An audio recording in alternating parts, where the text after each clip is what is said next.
777 Morning Star from appointed Kingdom of Maharlika presents.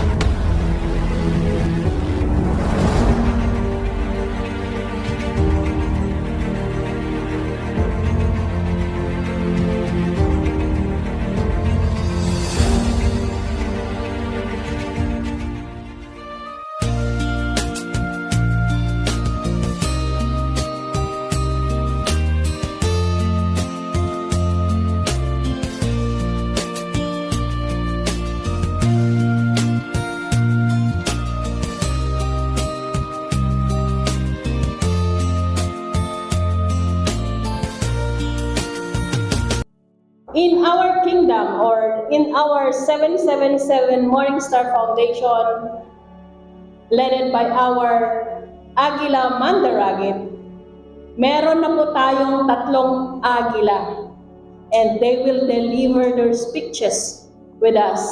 And as our king had finished as Agila Mandaragit, now may we have two more agilas before we will have our lunch. Yeah, so may I call them no other than Dato Asus, Sir Freddy F. Toledo.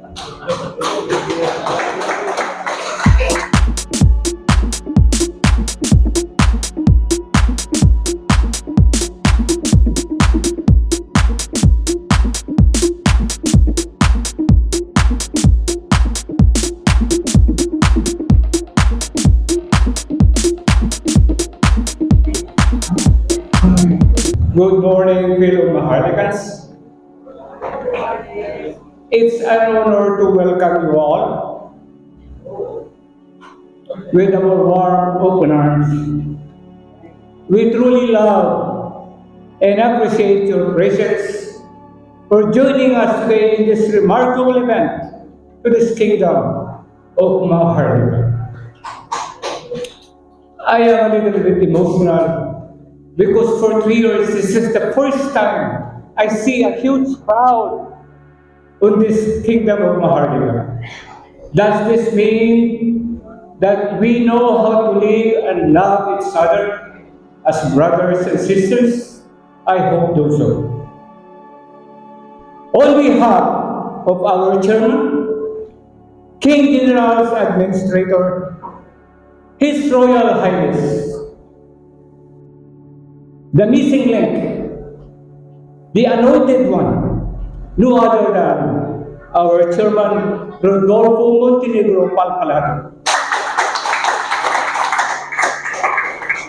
Make yourself comfortable, because we will assure you that you will have a memorable, pleasant stay with us and positively a life-changing and learning experience.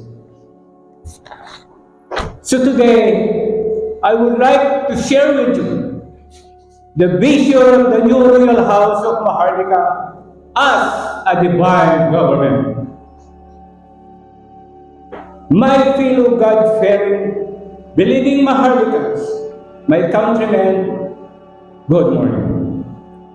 At the break of dawn, the kingdom of Maharlika was born, christened the 777 Morning Star Foundation. It was born in the shadow of insight and dreams in the midst of human beings. A non-governmental organization dedicated to fast-track economic recovery and ultimately alleviate poverty. It was established mainly to support, assist, and finance projects, programs dedicated and relentless pursuit of a specific purpose, aims, and objectives of the divine government. Yes, our nation has gone through various kinds of government, from revolutionary, republic, and democratic. But nothing seems to work. Nonetheless, the only option now, and it's deemed necessary, is through the divine government, a government with conscience and soul.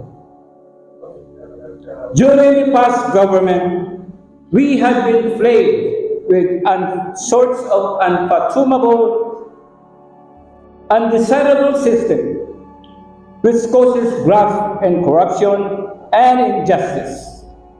They had created a bad impression from nations of the world. They had branded us as having a kangaroo government, in which our local version, we call it Sarsuela, or other words, it's a circus. It is so despicable and acceptable, but we cannot blame them, since we are governed by a bunch of clowns, freaks, and second-rate celebrities, lunatics, and boxers. So everything in this country turned upside down and in disarray. However, with the divine government, our nation will rise up again high and mighty, with the promise of high hopes just lurking in the new horizon. The Maharlika kingdom is the answer of the cry of the poor in agony and in anguish. The light is fading. The day was almost over, and yet this late afternoon is the dawn of a new day. The day of Maharlika race, and one of their own finally leaving them. We were here with many of you to stand up and be counted as friend, son, daughter, and child of the kingdom of Maharlika. The last time we were only seven against the superpower, 7 against a government under thumb, 7 against public opinion, but 7 for the sovereignty and honor of country. As yourself who has principles, maybe I felt strongly about getting all the wrong priorities out of the way so we can focus on the right thing at once. Maybe I felt that we cannot wait for time to heal our wounds and that we should help along the healing process. Who has been hurt and insulted? That I have been hurt, and my mother learned even more deeply at having to listen to all those insults against those born as Pinoy in Trimedia. I am but human, and I don't want to forgive, but I must work with those who hurt me, because we have only one country between us. I must work with them, and they must live with me, because every citizen is needed to meet the challenge of the national survival in this perilous crisis. If I seemed impatient, it was only for peace. We must put yesterday behind us so we can work for a brighter dawn of the morning star. A short tomorrow did not mean for us to forget the past. I don't, but I hope we will not of making freedom more meaningful, not just for the rich, but also for the poor, who are more but have nothing. It is time to speed up in the improvement of the living condition of the Maharlika race. Time for them to have a fairer share of national wealth they crave and bigger stake in their own country. Some will say, we cannot rush this thing. First, focus in the economy again. Of course, we must improve the economy. How else can the people's lives improve? But why not both together? We must economy progress always be at the people's expense? When it was a question of economic reform, to rebuild business confidence and restore business profits were never too fast or too hard, especially for the royal Maharlika people to be in. I have faith in the laws and commandments of God. This process we have established and in the capacity of our Maharlikan people to reflect themselves in it. I have in the readiness to submit themselves to the rigorous discipline of civic duty and national unity. I therefore call upon all elements in the nation to join hands and to close ranks despite the political barriers that may separate them from one another. I trust forswearing the bitterness which the political passion may have recently engendered, and every citizen will accept his share in the common task of building the Kingdom of Maharlika as a necessary condition of our national survival. Many years, Mr. Marcos has laid the foundation of a strong economy, where the economy was paying big dividends to its biggest stockholders this time. Why not Maharlika people as well for the change? We always measure progress only by the golf courses of the rich and the casinos. I hope this message will not be taken badly by the rich. It seems it's always been their turn, and it is also their turn again. For it is the priority of my King General's administration to create the environment of peace in order, in which business does well. But surely, it is time for the Kingdom of Maharlika to enjoy first the priority in the program of the divine government. Let the past get in the way of the future that calls for cooperation to achieve peace and priority. Finally, I felt that the common man have waited long enough for their turn, for their day to come. That day is here and now. And it came not a moment too soon on the centennial of the birth of Maharlika freedom. 100 years after Kawit, 50 years after the independence, 12 years of corrupted republic, and 7 years the rejection of foreign bases. It is now the turn of the royal house of Maharlika to experience liberation, the proclamation of the divine providence, the divine government. We stand in the shadow of those who fought to make us free. Free from foreign administration, free from domestic tyranny, free from the super dictation, free from economic backwardness. We acknowledge a debt of gratitude to Jose Rizal, Andres Bonifacio, Emilio Aguinaldo, Manuel Quezon, Ramon Magsaysay, Ferdinand Marcos, and the blessed chosen few for sovereignty and honor.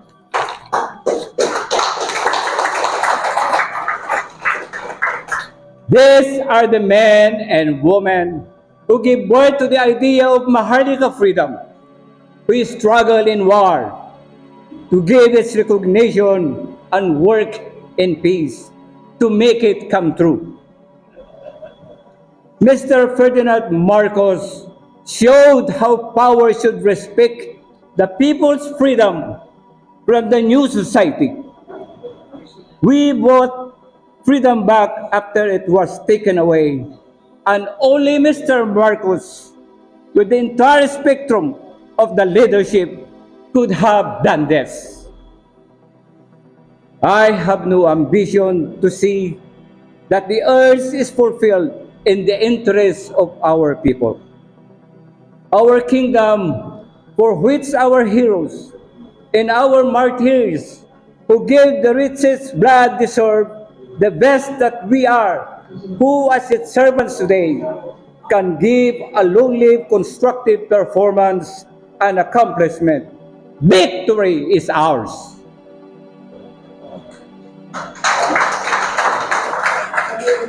It also began the slow and difficult work as for resources permit, to the best of our ability, in the limit of our energy.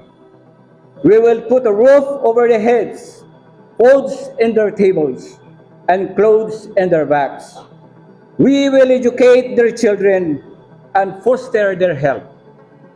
We will bring peace, security, jobs, and dignity to their lives. We will put more infrastructure as their service to multiply their productivity and raise their income. But this time, things will be different. What wealth will be generated will be more equitably shared. What sacrifices demanded will be more evenly carried. This much I promise: for every stone of sacrifice you carry, I will carry twice the weight. This I promise the Maharlika: you will not be alone again in making sacrifice, and you will not be the last one again to enjoy the reward when they come. I ask the rich to take share of the sacrifices, commensurate with their strength. What each of us carries is not our individual burden alone, but the fate of our country, that we must all share, in which none of us can escape. While I ask you to share these sacrifices with me, I will not impose any more on you. When it comes to my job as a trustee, the job is mine, and I'll do it. There's no excuse for the spread of crime in any society unless government is an accomplice. There is no criminal organization or criminal activity that can stand up to the government if the government is sincere about stamping it out. We know that the major crime in our country are committed by hoodlums in uniform. We know we are protected by hoodlums dressed in barongs and acquitted by hoodlums in robes. We know that the most damaging crimes against society are those of petty thieves in rags, but those of economic saboteurs in expensive clothes, the dishonest stockholders, the wheeling and dealing businessmen, influence peddlers, price peddlers, and other crooks in government. I promise to use all the power of divine government to stamp out crime, big and small. There will be no excuses and no exceptions. Divine government is not powerless, that it cannot protect his people, especially when they are victimized by government agents. The divine government is not helpless if it cannot prosecute criminals, especially when the criminals are officials creating in the open. And the government where on off a country where most of the people are hungry, needs jobs, lack education, cannot allow its taxes to be stolen or wasted its assets, thrown to the friends and bad people, the patrimony conceded to foreigners, and the best opportunities limited only to those who can afford. There are things that a real spiritual divine government, even in the worst economic conditions, can do. This spiritual divine government will do it. Divine government can stamp out crime, as I will do as a trustee in the royal house of Maharlika. This time, nobody will clip my powers. Divine government can provide basic services without extra cost of work, of pork barrel, or kickbacks, road for work, infrastructure for productivity, school for skills, clinics for health, police for safety, and lean and mean military machine for national defense. Divine government can afford to feed all the hungry in our country, but it would be a crime if any money for food well enough to the government officials and fixers instead. Divine government can afford to build all the roads that are needed, but it would be a crime to build a fewer roads to line more pockets. Divine government can afford to bring back the millions of overseas Filipino workers, jobs and dignity back home, but we shall protect their interests abroad and their families back home to start an honorable and decent living. Divine government can afford to give all the youth complete education promised by the eight divine providence, but it would be a crime if any money for education was misspent on inferior textbooks to substandard classrooms built by pork barrel. Also, let us not forget the benefits of the senior citizens, widows, orphans, innocent children who were being abused, neglected by this present government. Rest assured, this divine government is looking and working of this situation, and it is their policy that no one will be left behind. I appeal to the Royal House of Maharlika to search its conscience for a way to stand behind me, for a way of life of peace and prosperity, rather than against me. On the pork barrel issue, and find a way to convert pork into tuition subsidies in public and private schools. These are crimes I will make it in my personal apostolate to punish. Look crime in the streets by rich and poor alike. Graft and corruption throughout the divine government, whether in the executive, the legislative, or the judiciary.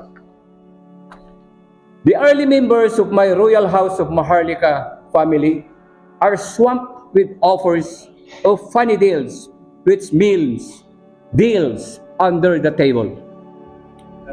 I will treat all such offers as evidence for future criminal prosecution for graft and corruption.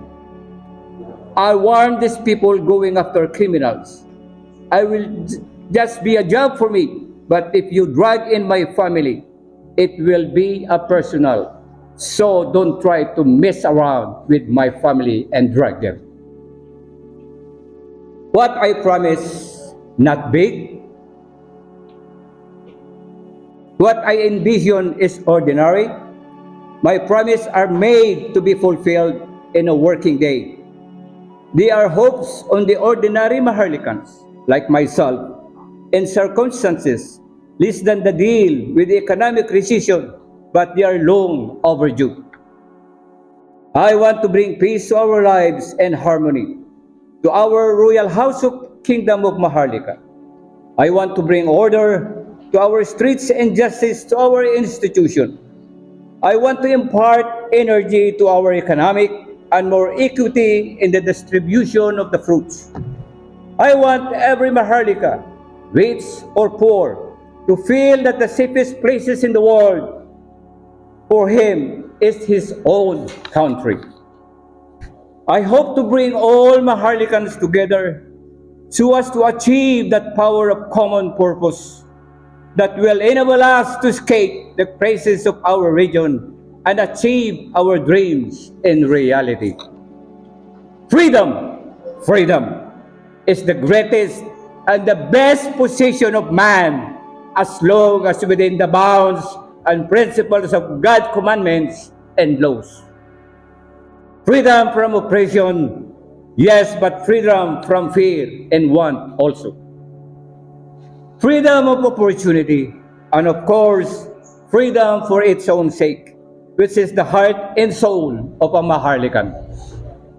It was here 100 years ago that Asia, sitting in the darkness, saw the starlight of freedom.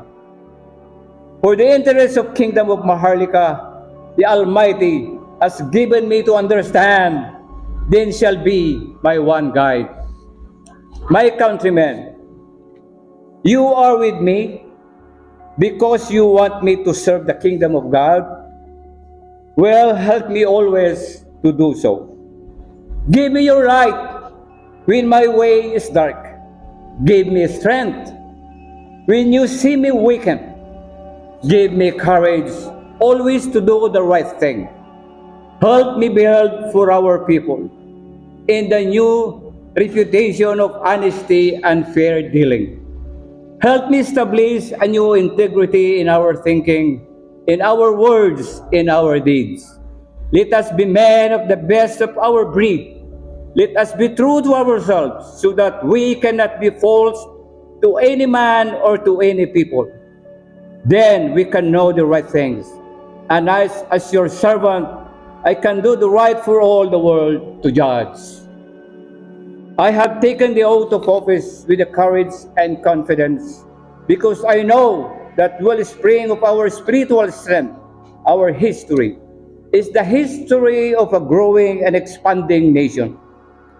A nation that millennium has kept.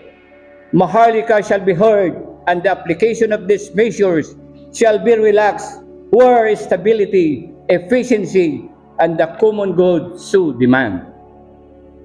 Our voice must be heard in the whole world as the ultimate plan of our Creator. It is clear that we must stabilize the divine government, finance consistent with our ability to tap legitimate sources of revenue, and the judicious outlay of funds to meet current and future needs, with open accountability for our obligation at home and abroad.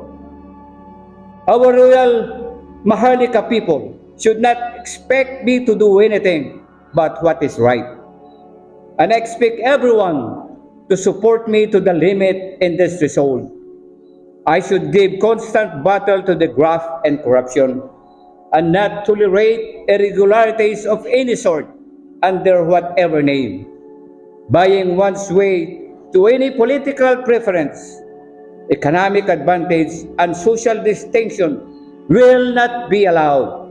I want this point understood from the beginning so that individual and party men will have other ideas and expectations will not be disappointed. Our kingdom and Maharlika people must believe and in support in this resolve. I am to achieve any success in this direction is also your success. I meaningfully fulfill my sworn duties as I lead down by the divine government. I will deal justly with every man and welcome anyone with legitimate grievances to submit his complaints.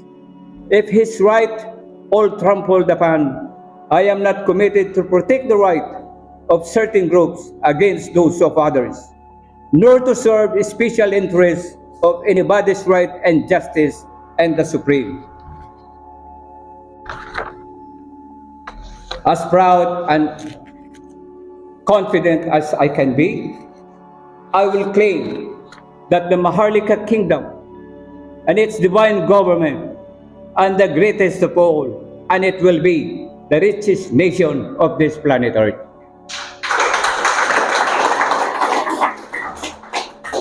As trustee of the kingdom of Maharlika, I, Datu Jesus, solemnly pleads that I will serve faithfully and conscientiously fulfill my duties and responsibilities, preserve and defend its laws and decree, execute due justice in every man, woman, and child alike, regardless of this race, creed, color, position, or station in life.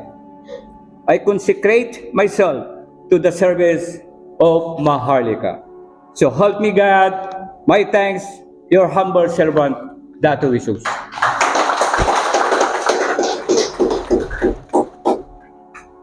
Dato Jesus, one of the Board of Trustees. Thank you for inspiring all Maharlikans to move and work as one, no breaking ranks. And now, we will receive the blessing, and kung kailan ka naging akin na ipapahiwatig, ipapaliwanag ng ating mahal na hari, bago tayo makarinig ng isa pang speech before our lunch.